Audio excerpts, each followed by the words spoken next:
Welcome to my channel Kavita blog with Kanha ji में आपका स्वागत है। देखिए, आप सभी को होली की हार्दिक शुभकामनाएं। तो फ्लेरा दोष पर हमने होली खेली थी कान्हा जी के साथ में।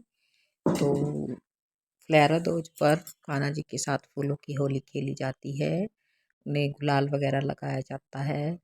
तो इस तरह से आप सब भी उनके साथ होली खेलते हैं और खेलनी भी चाहिए, क्योंकि आपके लड्डू गोपाल हैं। आप उनके साथ हर फेस्टिवल हमें मनाना चाहिए। तो मैं तो ये सब फेस्टिवल उनके साथ में मनाती हूँ। होली वाले दिन हम उन्हें रंग लगाएंगे, तो इस तरह से उनके लिए भी आप नई ड्रेस बनाइएगा। और जैसे आप नए कपड़े बनाती हैं, तो इस तरह से आप उनके साथ होली खेलिए और नए कपड़े बनाकर उनके साथ खुशियाँ मनाइए, क्योंकि हमें अपने हर सुख और दुख में अपने भगवान को शामिल करना चाहिए। तो ये तो हुई होली की बात। तो इस तरह से हम सभी को सभी त्योहारों में अपने लड्डू गोपाल को अपने परिवार के सदस्य की तरह ही रखना चाहिए। तो लड्डू गोपाल जो हैं, जिस घर में लड्डू गोपाल रहते हैं वो घर उन्हीं का ही हो जाता है और वे हमारे एक परिवार के सदस्य की तरह बन जाते हैं। होली हो, दिवाली हो, आप सभी फेस्टिवल उनके साथ मनाइए और इस तरह से उनको भी शामिल कीजिए। और यदि दुख में है तो दुख में भी देखिए उनको शामिल कीजिए। आपने दो जो दुख है आप उनके सामने निवेदन कीजिए, तो वो हमारी सभी समस्याओं का हल हमारे सामने लाकर खड़ा कर देते हैं और हमें उस समस्या से निकाल भी लेते हैं। ऐसी है लड्डू गोपाल की लीला। और ये आप सभी जानते ही हैं कि ये विष्णु भगवान और माँ लक्ष्मी का बाल गोपाल रूप है। तो एक गाय की भी हमें पूजा करनी चाहिए। देखिए, मैंने छोटी सी गाय अपने साथ रखी हुई है, क्योंकि कान्हा जी को गाय बहुत प्रिय है। तो मैं उनकी भी पूजा करती हूँ और इस तरह से मैं इनके लिए भी सभी भोजन की व्यवस्था करती हूँ। वैसे भी हमारे यहाँ तो एक गाय वाला आता है, उसको रोटी देते हैं हम। तो आपके भी शहर में आता होगा। तो गाय की रोटी एक अवश्य ही निकालनी चाहिए। तो गाय की रोटी हम निकालते हैं तो उसमें सभी देवी देवताओं का वास हो जाता है। तो एक गाय की रोटी हमें अवश्य ही निकालनी चाहिए। तो इस तरह से जो भी भोग प्रसाद हम बनाते हैं उसे अपने भोजन में शामिल कर लीजिएगा। देखिए, कुछ दिन पहले मैंने एक वीडियो शेयर की थी, यहाँ पर बात चली है भगवान की। तो मैंने वीडियो शेयर की थी कि भगवान का नाम जपने से बेटर है लिखना, क्योंकि लिखते समय जब हम जो भी कोई कार्य करते हैं उसमें है ना, ये हमारा जो शारीरिक क्रियाएं हैं और मानसिक क्रियाएं हैं वो सब एक साथ शामिल हो जाती हैं। जैसे हम लिख रहे हैं तो हमारा लिखने से एक मन एकाग्र हो जाता है और हम एकाग्र होकर कोई भी नाम लिखते हैं। आप चाहे राधे श्याम लिख लीजिए या सीताराम लिख लीजिए, कोई भी आप मनोरथ के लिए ये नाम लिख लीजिए। सीताराम लिखिए या राधे श्याम। आजकल जो है कलयुग में श्री राम का बड़ा महत्व है। हनुमान जी सभी मनोकामनाएं पूर्ण करते हैं। तो राम राम को तो बहुत ही बड़ा शक्तिशाली मंत्र है। आप लड्डू गोपाल की सेवा भी कर लीजिए और राम का नाम भी लिखिए, फिर देखिए आपके मनोरथ कैसे सिद्ध होते हैं। कोई भी कार्य यदि संकल्प लेके किया जाए तो वह अवश्य ही पूर्ण होता है। आप लिखने की सही विधि क्या है, तो इसके लिए आप या तो अपने मंदिर में श्री राम की दरबार लगा लीजिए या फिर अलग से आप कपड़ा बिछाकर एक चौकी पर एक कपड़ा बिछाकर चौकी पर राम दरबार लगा लीजिए और हनुमान जी की मूर्ति लगा लीजिए और एक कलश में थोड़े से लोटे में पानी जल भरकर रख लीजिए। थोड़े से पुष्प और चावल के दाने हाथ में लेकर संकल्प ले लीजिए कि मैं इतने दिन तक ये कार्य करूँगा। और जब आप उस कार्य को कर लें, हम राम का नाम लिख ले, तो उस जल को आप सूर्य भगवान को अर्पित कर दें। तो डेली आप 108 बार ही राम का नाम लिखें। मैं यहाँ पर इस तरह से ही लिखती हूँ। तो मेरी तो काफ़ी मनोकामनाएं इससे सिद्ध हुई हैं। मेरा अपना घर का खुद का अपना घर बन गया है और जो जो भी कार्य मैंने मन में सोचे मेरे वो पूरे हुए हैं। आप भी ये करके देखिए। देखिए, संकल्प में बहुत बड़ी शक्ति है। आप कोई भी कार्य करते हैं तो वो हमें संकल्प के साथ ही करना चाहिए। मैं तो मानती हूँ कि आप 5 दिन का संकल्प लीजिए। देखिए, 5 दिन का संकल्प लेके जो कार्य करते हैं वो बहुत जल्दी शीघ्र हो जाता है, यदि आपको किसी मनोकामना को जल्दी पूर्ति चाहिए तो।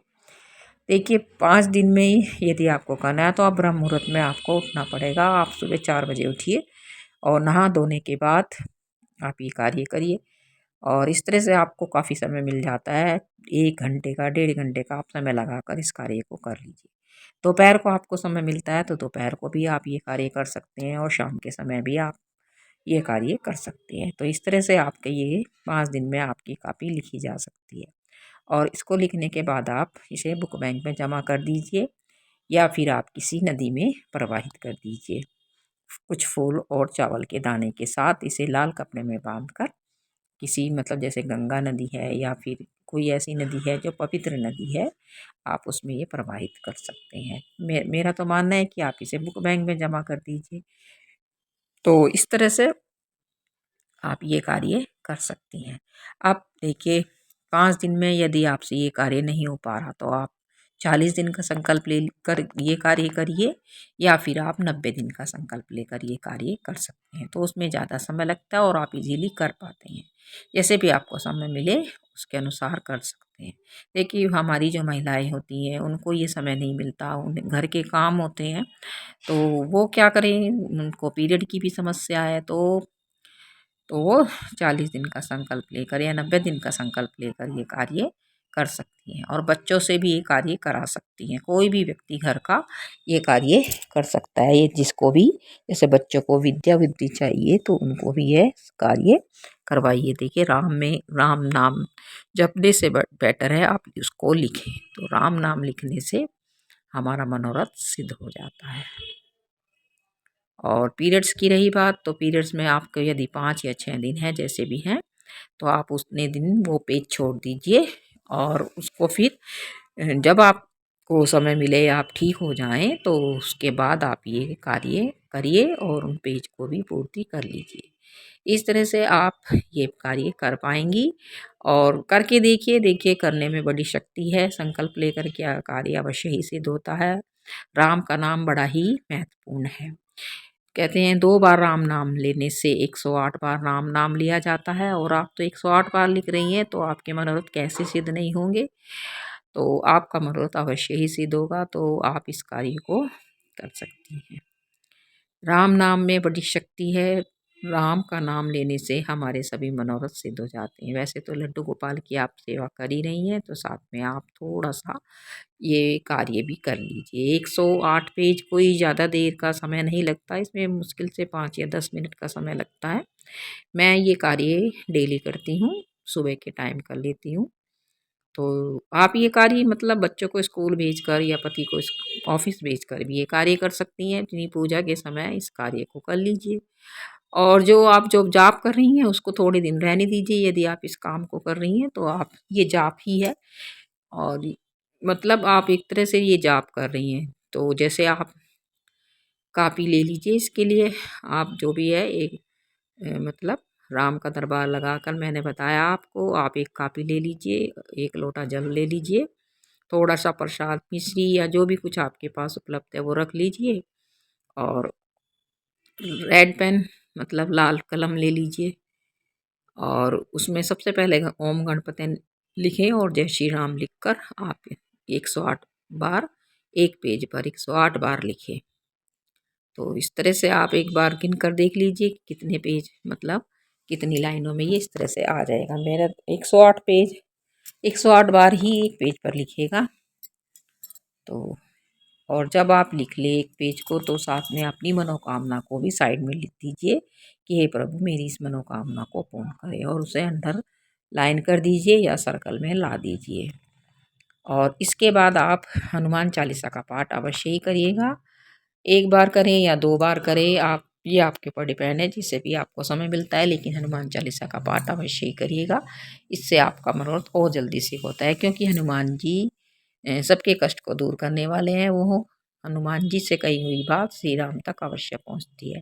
जैसे कहते हैं नंदी से कही हुई बात भोलेनाथ तक पहुँचती है, इसी तरह से हनुमान जी से कही हुई बात श्री राम तक अवश्य पहुँचती है और वे हमारे सभी कष्ट और कलेश को दूर करते हैं। मेरा सिर्फ ये मानना है कि कलयुग में राम नाम जप करना सबसे बड़ा महत्वपूर्ण कार्य है।